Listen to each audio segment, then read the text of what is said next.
Mmh. Parfois les cris les plus dangereux sont ceux qu'on entend mais qu'on ignore.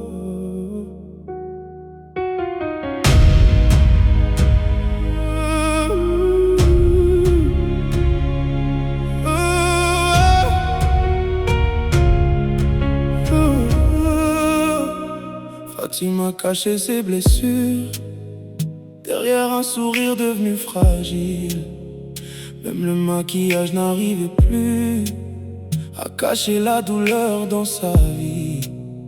Chaque soir devenait une peur, chaque porte qui claque la faisait trembler.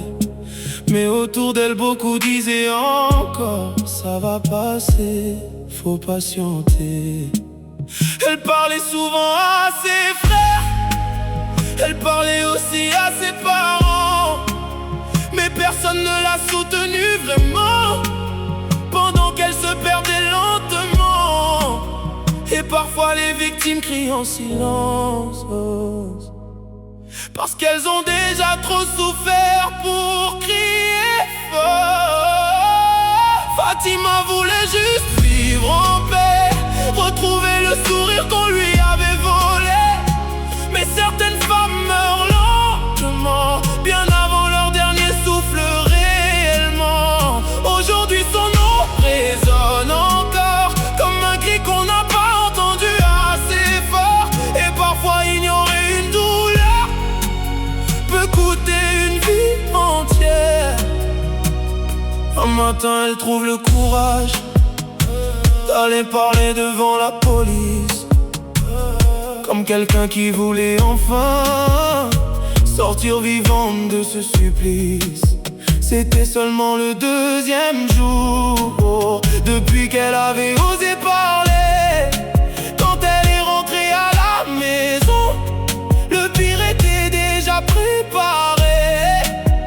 Cette nuit-là, le silence pleurait, même les murs semblaient trembler. Et Fatima a quitté ce monde sous les coups de celui qu'elle aimait. Oh, combien de femmes doivent encore mourir avant qu'on écoute vraiment leur douleur? Parce qu'une victime qui parle n'a pas besoin qu'on doute d'elle, elle a besoin qu'on la sauve.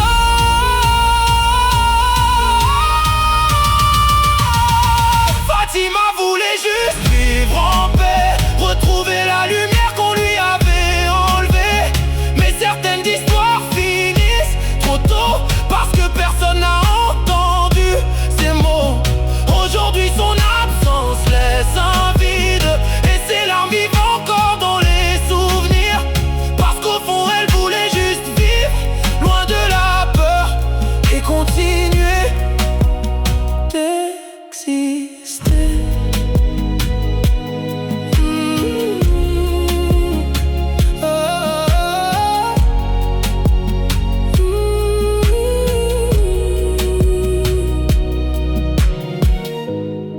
Écoutez celle qui demande de l'aide avant qu'il soit trop tard.